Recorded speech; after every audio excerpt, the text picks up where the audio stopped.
ठीक है। तो हमने डिस्कस की थी इंग्वाइनल कनाल, उसमें हमने डिस्कस किया था हार्निया, डायरेक्ट हार्निया क्या है और ठीक है। आज डिस्कस करेंगे इसोफेगस को, ठीक है। इसोफेगस आप सबको पता है कि oesophagus is a fibromuscular, esophagus is a fibromuscular tube है, ठीक है जी। Fibromuscular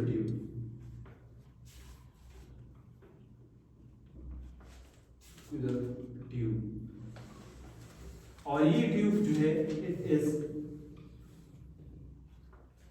responsible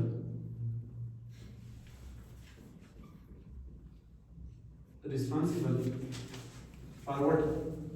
Carrying food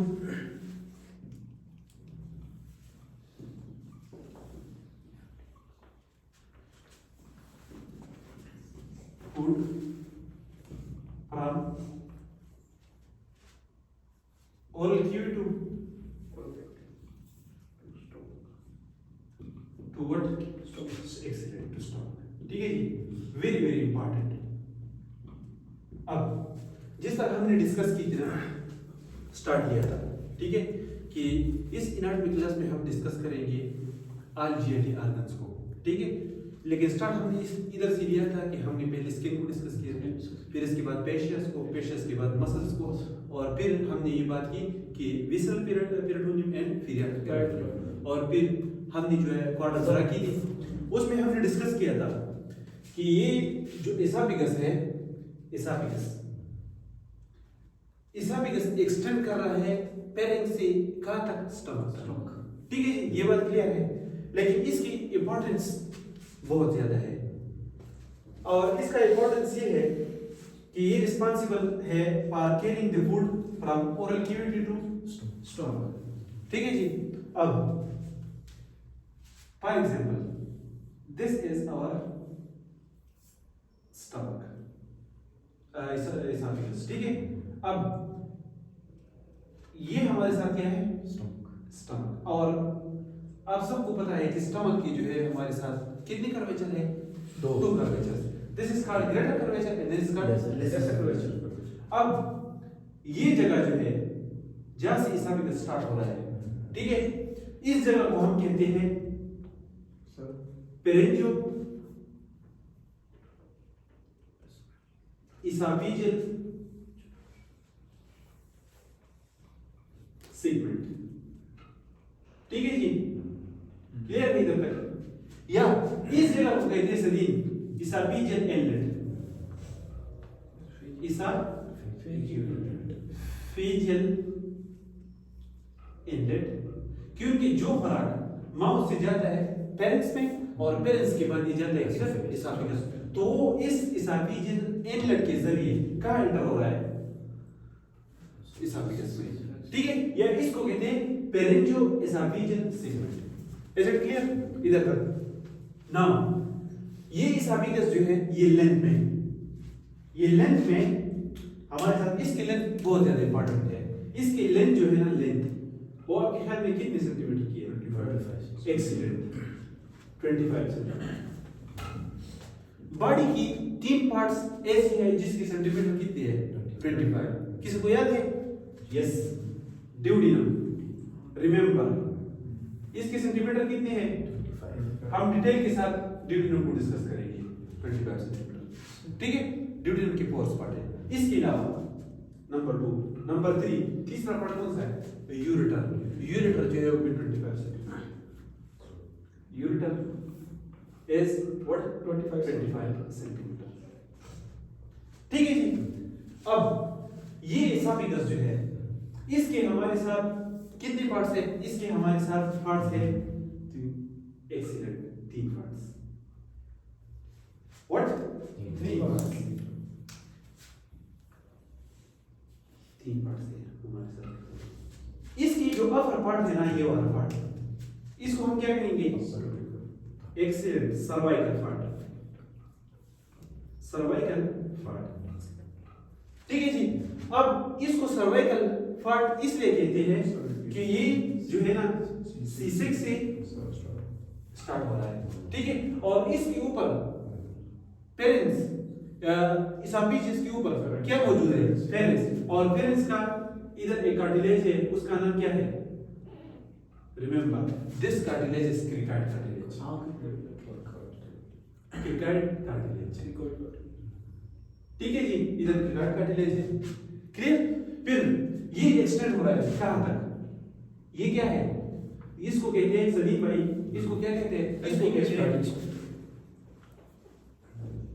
gastro excellent gastro oesophageal junction या स्फिंक्टर क्या कहते हैं?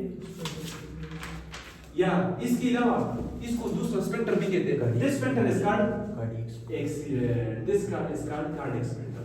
यानी गैस्ट्रो इसोफेजियल स्फिंक्टर को हम कार्डियक स्फिंक्टर भी कहते हैं, क्योंकि इसमें मसल्स होते हैं और ये रिस्पांसिबल है। जब ये क्लोज होगा, आया content of the what will enter into the stomach? No. जब ये क्लोज होगा, व्हाट कंटेंट नहीं आएंगे।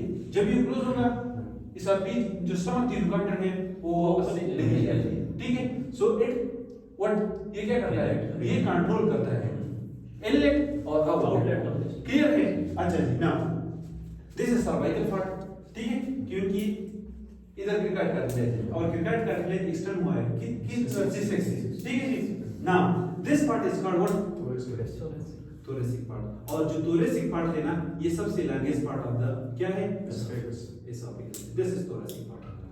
और ये वाला पार्ट एक्सीलेंट, इस पार्ट को हम कहेंगे abdominal part.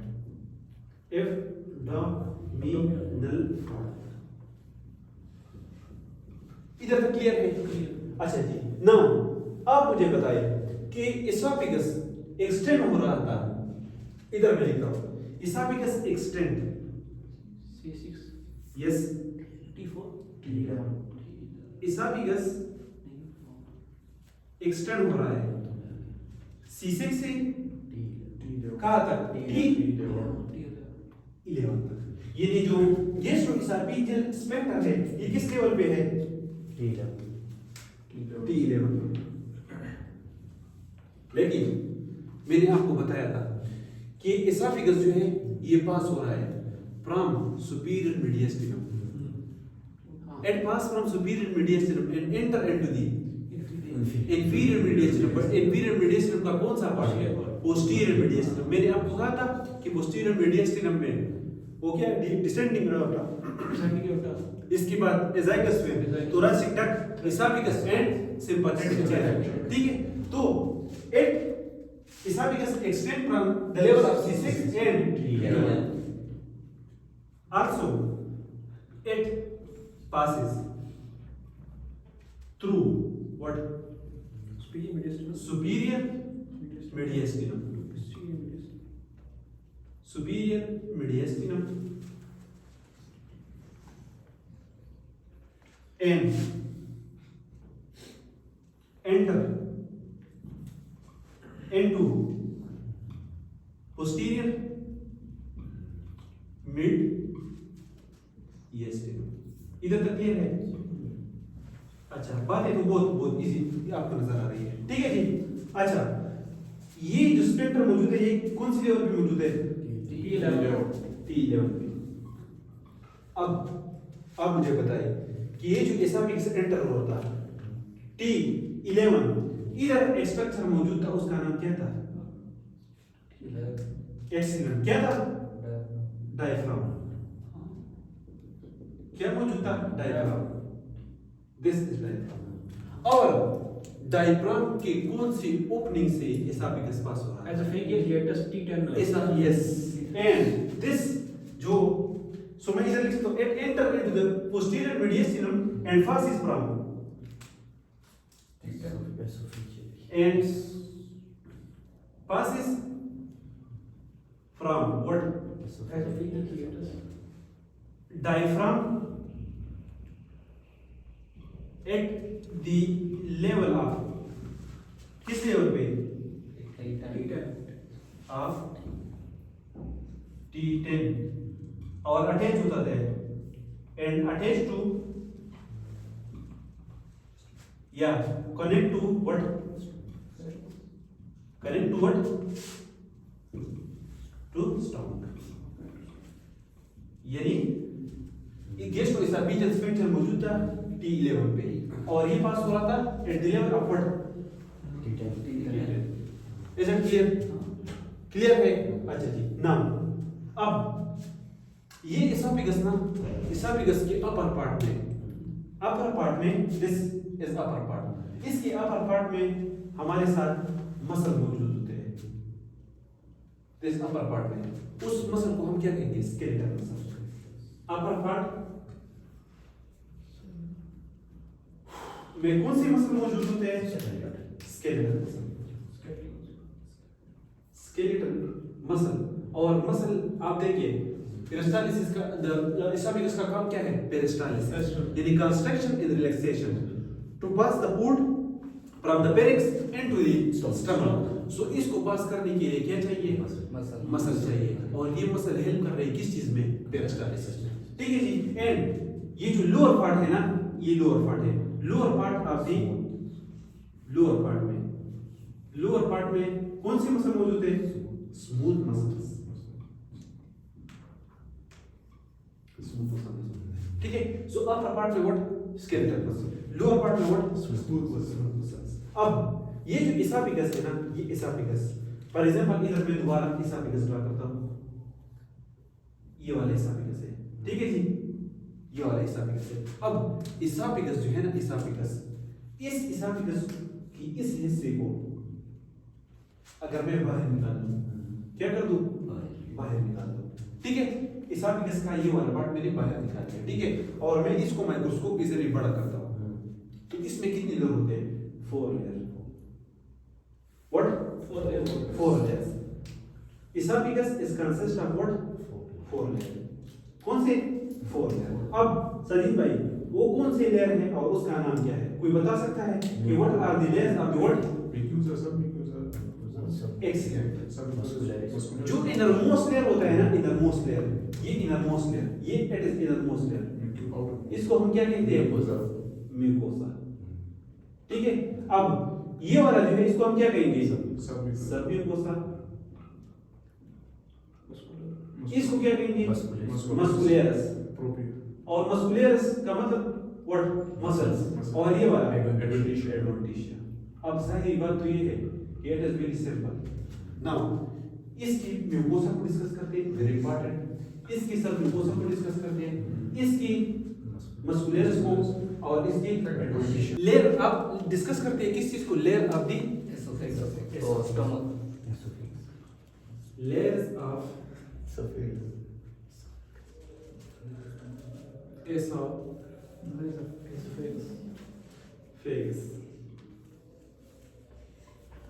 Layer of what? Oesophagus. ठीक है जी। तो जिस तरह मैंने आपको कहा था कि एसोफेगस के हमारे साथ कितने लेयर्स हैं? 4 layers. 4 layers. Excellent. This is our beautiful esophagus. और मैंने इसका ये वाला पार्ट जो है ना, ये इधर ले लिया। ठीक है जी। अब उसका मैंने जिस तरह आपको कहा था कि सबसे पहला लेयर ऑफ एसोफेगस म्यूकोसा, वो क्या है हमारे साथ? वो म्यूकोसा है। ठीक है। अब म्यूकोसा,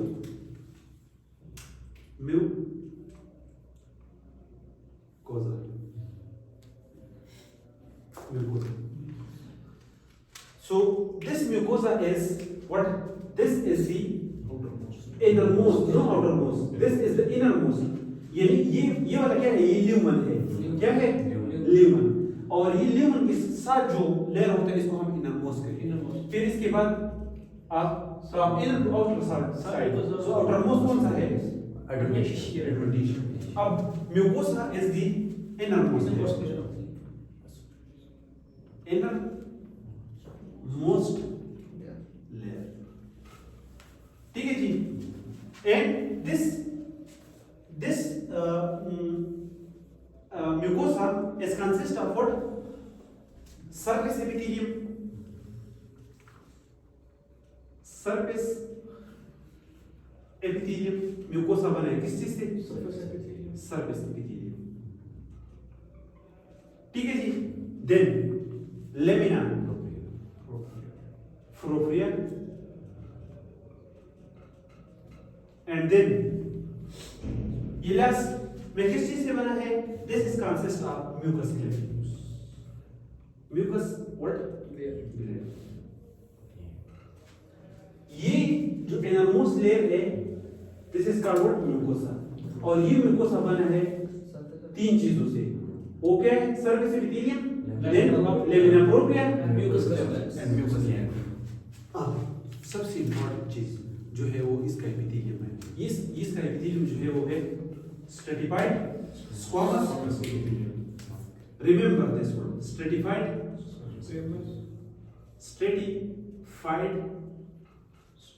स्क्वामस एपिथेलियम। रिमेंबर। और आपको पता है कि बाज़ औक़ात हमारे साथ क्या हो जाता है, इसके नीचे जो स्टमक है ना, तो ये गैस्ट्रिक कंटेंट नहीं है, बाज़ औक़ात ये स्फिंक्टर जो रिमेन ऊपर हो जाता है, ठीक है, उसको हम कहते हैं गट की कंडीशन में। आप डिस्कस करेंगे डिटेल के साथ। ये गैस्ट्रिक कंटेंट एसीएल प्रोड्यूस हो रहा है, ये ऊपर जा रहा है, वो जो बाज़ औक़ात एसिडिटी ऊपर आ रही है, ठीक है। तो ये एपिथेलियम जो है स्ट्रेटिफाइड स्क्वामस एपिथेलियम, स्टमक का एपिथेलियम हमारे साथ होता है कौन सा? कॉलमनर एपिथेलियम, ठीक है। तो कॉलमनर एपिथेलियम जब ये एसिड एसीएल ऊपर आ जाता है तो ये स्ट्रेटिफाइड स्क्वामस एपिथेलियम इस एसिड की वजह से किस चीज में चलता है? Columnar epithelium. And this condition is called बेरेट oesophagus. तो जब हम डिस्कस करेंगे किस चीज को, बेरेट एसोफेगस को, तो आपके जहन में होना चाहिए, या आपसे कोई पूछे कि बेरेट एसोफेगस में एसोफेगस का एपिथेलियम कौन से एपिथेलियम में चेंज हो जाता है, तो आपका आंसर होना चाहिए कि ये कॉलमनर एपिथेलियम में चेंज होता है। और जब ये कंडीशन आपसे पूछ जाए कि now there is columnar epithelium in the esophagus instead of stratified squamous epithelium, तो आपके जहन में आना चाहिए कि बेरेट एसोफेगस। क्लियर है? अच्छा जी। नाउ अब डिस्कस करेंगे लेमिना प्रोप्रिया को, क्योंकि हमारे साथ इनरमोस्ट लेयर कौन सा है? म्यूकोसा। म्यूकोसा के अंदर कितने पार्ट्स हैं? तीन। Surface epithelium, then lamina propria. Lamina propria में हमारे साथ क्या हो सकते हैं? कनेक्टिव टिश्यूज, या इसको कहते हैं loose connective tissues, plus lamina propria में इम्यून सेल होते हैं। और इम्यून सेल तो आपको पता है कौन से हैं? मैक्रोफेज हो सकते हैं, लिम्फोसाइट्स हो सकते हैं। These are unlike in the what? Local immune cells. Local immune cells are present in the what? Lamina propria. And lamina propria is the part of mucosa. और इसके बाद म्यूकस ग्लैंड मौजूद है, क्योंकि ये म्यूकस को सिक्रेट करेगा, और जब म्यूकस को सिक्रेट करेगा तो एसोफेगस विल बिकम लुब्रिकेट। जब खुराक अंदर जाएगा तो इसके साथ स्टक नहीं होगा, ये लुब्रिकेट होगा। क्या होगा? लुब्रिकेट। तो इसके साथ अटैच नहीं होगा, वो डायरेक्टली एंटर हो जाएगा। सो ये म्यूकस प्रोडक्शन ग्लैंड क्या करेगा? म्यूकस प्रोडक्शन, और ये लुब्रिकेट करेगा किस चीज को? एसोफेगस को, जो आसानी से इधर से पास हो सके। ठीक है, नंबर 1 क्लियर किए। नाउ दूसरा कौन सा है? सब म्यूकोसा। और सब म्यूकोसा में तो आप सबको पता है कि सब म्यूकोसा में क्या क्या होते हैं? हाँ, सब म्यूकोसा में हमारे साथ होते हैं ब्लड वेसल्स होते हैं, इसके अलावा लिम्फेटिक्स होते हैं, ठीक है, वेसल्स होते हैं। इसके अलावा हमारे साथ blood vessels, lymphatics and nerves fibre, the most important one, क्योंकि जेआईटी तक जो फाइबर्स आ चुके हैं उसका नाम क्या है? मेंटेरिक प्लेक्सस। क्या है? मेंटेरिक प्लेक्सस। और इसके साथ और सो नर्व फाइबर्स कौन सी? सब म्यूकोसा में, ब्लड वेसल सब म्यूकोसा में। अब मैं आपको बताता हूं what is ulcer. Breathing continuity. Yes, ये एपिथेलियम है ना, जिस तरह हम डिस्कस करते हैं ड्यूडिनल अल्सर, गैस्ट्रिक अल्सर, ठीक है, एसोफेगस में भी होता है कि ये किसी ट्रॉमा की वजह से, कोई हार्ट सब्सटेंस की वजह से या एसीएल की वजह से ये एपिथेलियम ना ये क्या हो जाए? Laceration of the epithelium is called what? Ulcer. तो बाज़ औक़ात अल्सर कहाँ तक एक्सटेंड हो जाता है? सब म्यूकोसा तक। तो जब सब म्यूकोसा तक एक्सटेंड हो जाता है ना, तो इस सब म्यूकोसा में ब्लड वेसल मौजूद है ना, तो ये ब्लड वेसल सब म्यूकोसा जब खत्म हो जाता है तो उससे वो ब्लीडिंग हो स्टार्ट हो जाती है, तो इट विल लीड टू हेमाटाइटिस। अगर म्यूकोसा तक है तो क्या करेगा? पेन, बर्निंग सेंसेशन ये हो जाएगा, या for example sore throat. Sore throat क्योंकि सर्विकल तो नेक रीजन में है ना, और इसमें एसाफिगस भी मौजूद है, तो इसे सोर थ्रोट मींस व्हाट? गले का अंदर, ठीक है। तो एसाफिगस में जो म्यूकस है उसकी लसरेशन से भी हो सकता है, ठीक है जी। अच्छा जी, और जब ये अल्सर पहुंचेगा कहां तक? सब म्यूकोसा तक, इसमें फिर ब्लीडिंग आएगी। तो इट मींस कि गैस्ट्रिक अल्सर का मतलब ये है कि सब म्यूकोसा तक एक्सटेंड हो चुका है, ठीक है जी। अच्छा जी, नाउ नर्व फाइबर एंड इसमें आल्सो सब म्यूकोसल ग्लैंड होती है, सब म्यूकोसल ग्लैंड। क्लियर नहीं करता है? अच्छा, हमारे साथ आप तीसरा लेयर कौन सा है? मस्कुलरिस। और आपको पता है सदीप भाई कि इन चारों लेयर्स में सबसे स्ट्रॉन्गेस्ट लेयर कौन सा है? मस्कुलरिस। नो, सबसे स्ट्रॉन्गेस्ट लेयर कौन सा है? सो स्ट्रॉन्गेस्ट वन ये लिखिए, ये वेरी इंपॉर्टेंट है। Strongest is what? क्योंकि बाज़ औक़ात लोग जो है ना वो हो जाते हैं, कंफ्यूज हो जाते हैं कि मस्कुलरिस है या सब mucosa is the strongest layer of what? Now हमारे साथ अब है कौन सा? मस्कुलरिस। और मस्कुलर लेयर में तो मैंने बता दिया ऑलरेडी कि मस्कुलर अपर पार्ट में कौन से मसल्स होते हैं? स्केलेटल। मस्कुलरिस लेयर और मस्कुलरिस लेयर में कौन सा? यस, इसमें मसल्स होते हैं, इसमें मसल्स, और ये मसल्स जब कॉन्ट्रैक्ट करते हैं और रिलैक्स करते हैं तो इसके नतीजे में क्या होगा? पेरिस्टालसिस। क्लियर है जी? अच्छा, फिर लास्ट में ये तो तीसरा नंबर हो गया, और लास्ट में क्या करना है? Adventitia.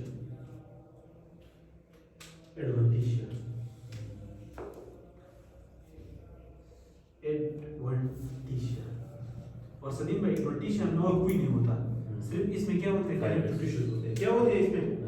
Connective tissue layer. It is a connective tissue layer which provides support. It is connective tissue layer which provide what? Which provide support. So these are all layers of the esophagus. Clear है?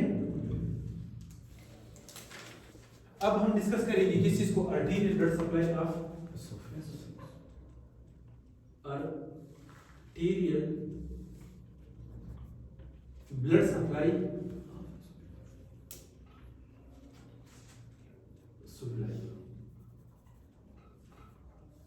Of what? Oesophagus. ठीक है जी। अब oesophagus को oxygenated blood देना, ठीक है, ये कहां से आता है? और इसका जो ये वाला पार्ट है ना, ये it is called upper third, इसको हम कहते हैं मिडल व्हाट? थर्ड, और इसको कहते हैं लोअर थर्ड। ठीक है जी। अब सदीप भाई, अपर पार्ट को ऑक्सीजनेटेड ब्लड देना ये किसका काम है? ये काम है इंफीरियर थायराइड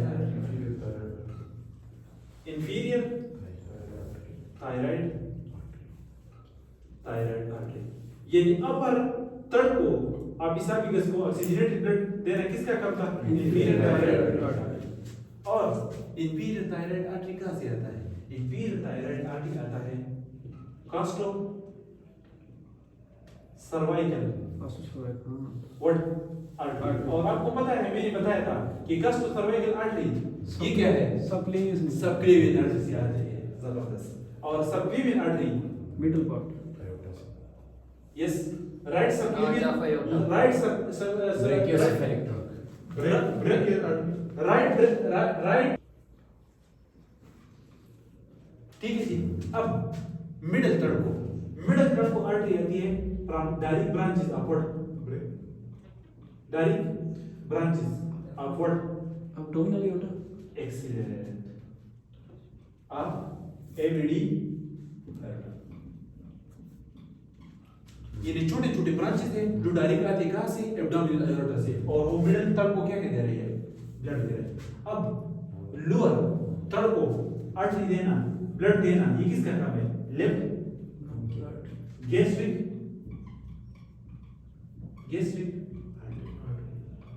और लिप गैस्ट्रिक आर्टरी कहां से आती है, सी इलेक्ट्रॉन से, कहां से, और सी इलेक्ट्रॉन कहां से आता है, वो आता है abdominal aorta से। एब्डोमिनल एओर्टा से। अब मैं डिटेल के साथ डिस्कस करूंगा जब मैं फोरकट, मिडकट और हाइंड कट की ब्लड सप्लाई पढ़ूंगा, तो उसमें आपको मैं बताऊंगा सी इलेक्ट्रॉन कौन से एरिया ऑफ द एब्डोमेन से एओर्टा से एराइज हो रहा है, इंफीरियर मेसेंटेरी कहां से ओरिजिनेट हो रहा है, और सुपीरियर मेसेंटेरी। लेकिन आपको याद रहना चाहिए कि लोअर थर्ड को ब्लड सप्लाई देना लिप गैस्ट्रिक आर्टरी का काम है, और लिप गैस्ट्रिक आर्टरी कहां से आ रही है, सीलेट, और सीलेट आर्टरी एब्डोमिनल एओर्टा। ठीक है जी। अब ये जो लिप गैस्ट्रिक आर्टरी है ना, ये हमारे साथ क्या है, greater curvature of the stomach, this is called what, lesser curvature of the stomach. ठीक है जी। अब ये लिप गैस्ट्रिक आर्टरी ना, ये तो ब्लड दे रही है किस चीज को, लोअर, लेकिन साथ साथ half of the lesser curvature, half of the what, lesser curvature, यानी स्टमक की लेसर कर्वेचर को, half of the lesser curvature को, और lower third of the oesophagus को ब्लड देना किसका काम है, और this half of the lesser curvature को blood right gastric artery. Clear, इधर तक क्लियर है।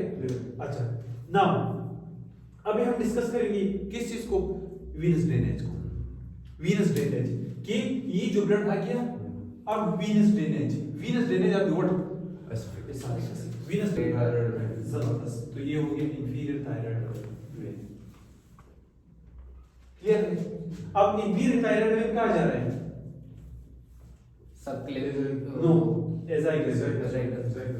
और मैंने आपको बताया था कि एजाइगस वेन ड्रेन हो रहा है कहां तक,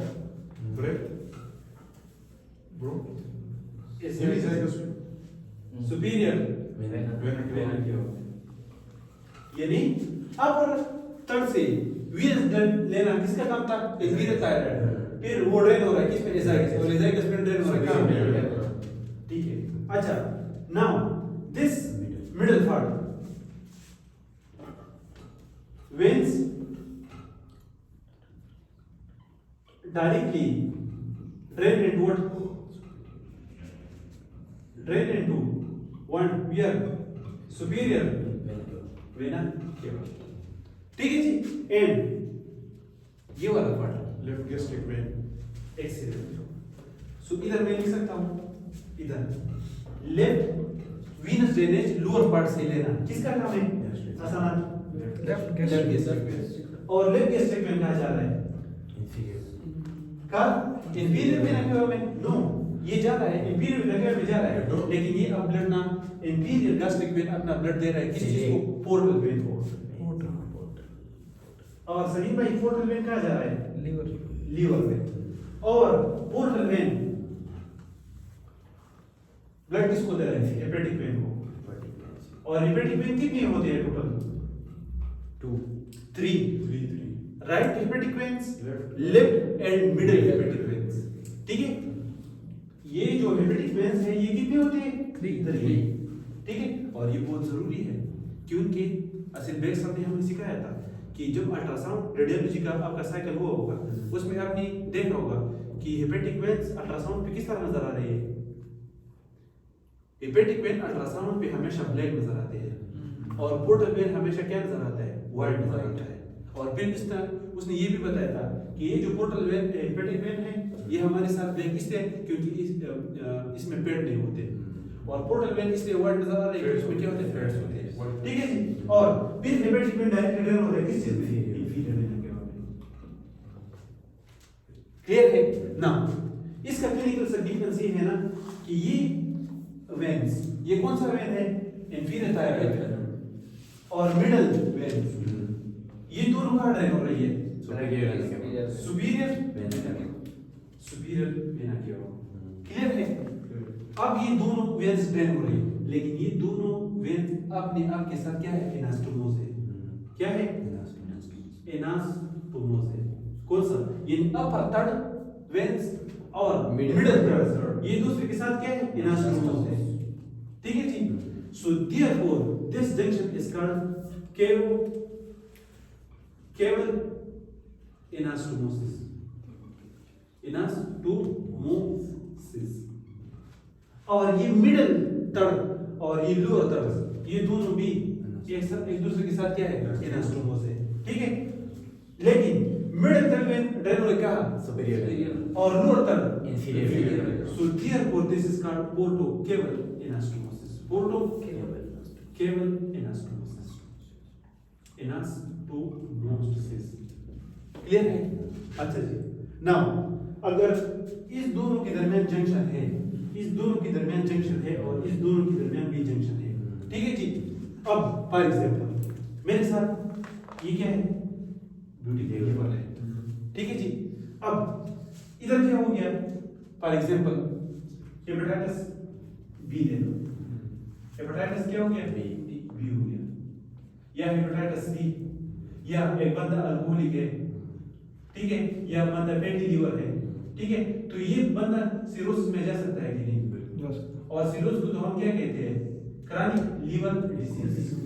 cirrhosis mean fibrosis of the liver in which the liver lost their total function. Liver function नहीं कर रहा। जब लिवर फंक्शन नहीं कर रही है, बिल्कुल फाइब्रोस है। क्या है? फाइब्रोस है। ठीक है जी? अब जब लिवर फाइब्रोस है तो इधर क्या है? पोर्टल वेन कहाँ ड्रेन हो रहा है? लिवर। और अपना ब्लड किसको दे रहा है? हेपेटिक वेन को। और हेपेटिक वेन कहाँ जा रहा है? अब जब मुकम्मल लिवर फाइब्रोस है, आया ये पोर्टल वेन से ब्लड लेगा? नहीं लेगा। तो ब्लड कहाँ जाएगा? वापस लेफ्ट गैस्ट्रिक वेन में। लेकिन जब ये लेफ्ट गैस्ट्रिक वेन में ये ब्लड आएगा, इधर तो जंक्शन है ना, तो ब्लड कहाँ जाएगा? सुपीरियर वेना केवा ब्लड जाएगा। सुपीरियर वेना केवा ब्लड हो जाएगा। अगर इस इधर मसला है तो कोई बात नहीं है, ब्लड नीचे आएगा किधर? मिडिल पार्ट में, लोअर थर्ड में, पोर्टल वेन में, हेपेटिक वेन में, इंफीरियर वेना केवा में। अब जब बंदे को क्या है?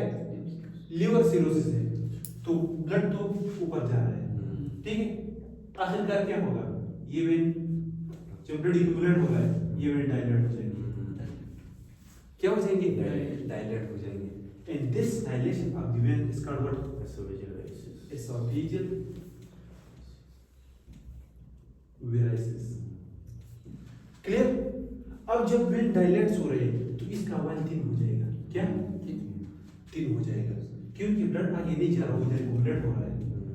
कुछ वक्त तक ये केवल एनास्टोमोसिस क्या कर रहा था? इसको कंपेंसेट कर रहा था, लेकिन अब बहुत ज्यादा हो चुका है और ये मुकम्मल डायलेट अब ये नहीं कर सकते, ब्लड बहुत ज्यादा एक्यूमुलेट हो गया, तो it will lead to esophageal varices. और जब डायलेट हो गए, क्या हो गए? वेन्स डायलेट हो गए, अब ये वॉल्स क्या हो जाएगा? थिन हो जाएगा। ये आसानी से रप्चर कर सकता है। जब रप्चर करता है तो ब्लड इधर आ जाएगा एसोफेगस में, और जब ब्लड एसोफेगस में आ जाए, it is very dangerous condition, so blood ऊपर आएगा। It is called what? Haematemesis. This is called what? Haematemesis. Clear है? अच्छा, ये तो इसका एक क्लिनिकल सिग्निफिकेंस। बस अब तक बंदा क्या करता है? बंदा ये करता है कि वो बहुत ज्यादा क्या करता है? अल्कोहल ड्रिंक करता है। क्या करता है? अल्कोहल ड्रिंक करता है। जब वो अल्कोहल ड्रिंक करता है तो इसके साथ इधर म्यूकोसा है, म्यूकोसा के साथ सब म्यूकोसा है, इनमें ब्लड वेसल मौजूद होते हैं। क्या हो जाएगा? Blood vessel. अब बाज़ औक़ात ज्यादा अल्कोहल की वजह से ये म्यूकोसा एंड सब म्यूकोसा क्या हो जाता है? रप्चर हो जाता है। और जब रप्चर हो जाता है तो ब्लड आ जाएगा कि नहीं आ जाएगा? और जब ये ब्लड आ जाता है तो इसको कहते हैं क्या? Mallory vice syndrome. ये एक बंदा था, उसने बहुत ज्यादा अल्कोहल क्या कर दिया? ये बेंच अल्कोहल है, ठीक है। बेंच अल्कोहल मीन बहुत ज्यादा अल्कोहल पीता है, तो उसका ये म्यूकोसा और सब म्यूकोसा पार्ट क्या हो गया, डैमेज हो गया, उसकी वजह से उसको हेमेटोमेसिस हो गया। This haematemesis the condition is called Mallory Weiss. Clear है? अच्छा जी, बस औकात होता क्या है, बस औकात ये होता है, यानी पाकिस्तान में हर 5वीं बंदी में, हर 5वीं बंदी में ये गैस्ट्रोएसोफेजियल स्पेंचर नहीं है, ये गैस्ट्रोएसोफेजियल स्पेंचर ये ओपन रहता है, और जब ये ओपन रहता है ना तो इधर जो HCl है ना ये कहाँ जाएगा, ये ओपन जाएगा, ठीक है। इसको कहते हैं गैस्ट्रो, किधर जा रहा है, एसोफेजियल रिफ्लेक्सर, इनफ्लक्स ऊपर से नीचे आना, रिफ्लेक्स वापस जाना, रिफ्लेक्स, और ये बीमारी है कि सेहत है, क्लियर है?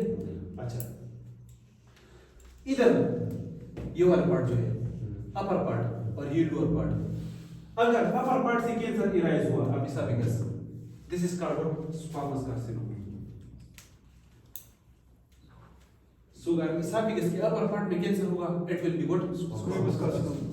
Squamous carcinoma what, oesophagus. अगर लोअर पार्ट से कैंसर इराइज हुआ तो व्हाट, एडिनोकार्सिनोमा।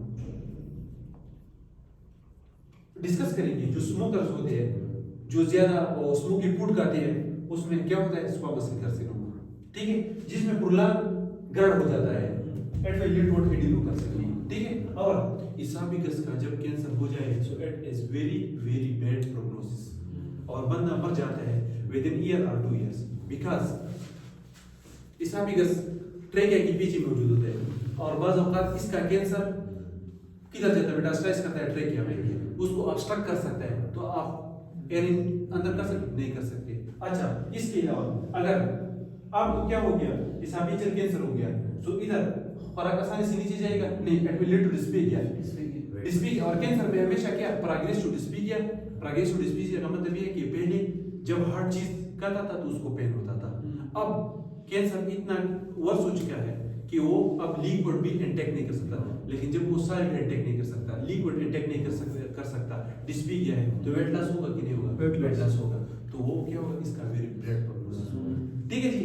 अच्छा, इसके अलावा एक कंडीशन है, उसको हम कहते हैं एक्लेसिया। क्या एक्लेसिया का मतलब क्या है, ये स्पेंटर नहीं है, ये क्लोज रहता है, ये ओपन ही नहीं होता, क्योंकि इधर स्पेंटर है, कौन सा, गैस्ट्रोएसोफेजियल स्पेंटर, और ये गैस्ट्रोएसोफेजियल ओपन करने के लिए और रिलैक्स करने के लिए न्यूरॉन्स चाहिए, और वो न्यूरॉन्स अपना काम नहीं कर रहे, जब अपना काम नहीं रहे तो ये ओपन रहेगा नहीं रहेगा, जब ये ओपन नहीं रहता और ये क्लोज रहता है तो इसको हम क्या कहते हैं, इसको एक्लेसिया।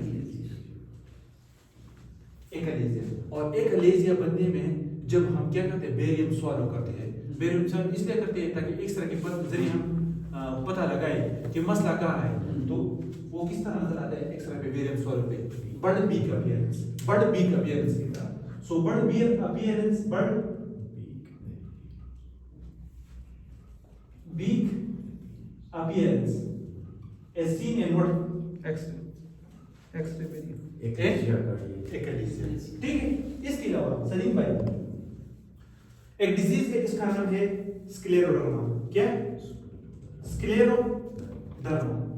स्क्लेरोडर्मा में क्या हो जाता है, एक्सेस कोलेजन आपकी कनेक्टिव टिश्यूज पे क्या या स्किन पे डिपॉजिट होना शुरू हो जाती है, क्या, कोलेजन, तो उसका सब क्लास है, उसको हम कर्स सिंड्रोम कहते हैं, क्या, कर्स, यानी सीसी कैल्सिनोसिस, आरसी रेनाट, ईसी एसोफेजियल डिसमोटिलिटी, तो इसमें ज्यादा कोलेजन डिपॉजिट होना शुरू हो जाते हैं। जब एक्सेस कोलेजन डिपॉजिट होगी तो आया ये कंट्रैक्ट होगा, कंट्रैक्ट नहीं होगा, जब कंट्रैक्ट नहीं होगा तो क्या होगा, खुराक आसानी से नहीं जाएगा, so it will lead to what, dysphagia. So अगर आपसे कोई पूछे what is sclerodermal esophageal dysmotility, it is an autoimmune conditions in which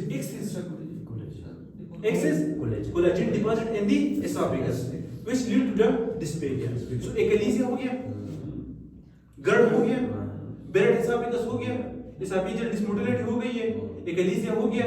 अब आखिरी बाज़ औक़ात बंदे को क्या हो जाता है, esophageal spasm हो जाता है, क्या हो जाता है, एसाफिजियल स्पाज्म हो जाता है। और एसाफिजियल स्पाज्म में क्या हो जाता है? एसाफिजियल स्पाज्म में ये सारे मसल ना ये पुली कॉन्ट्रैक्ट कर जाते हैं।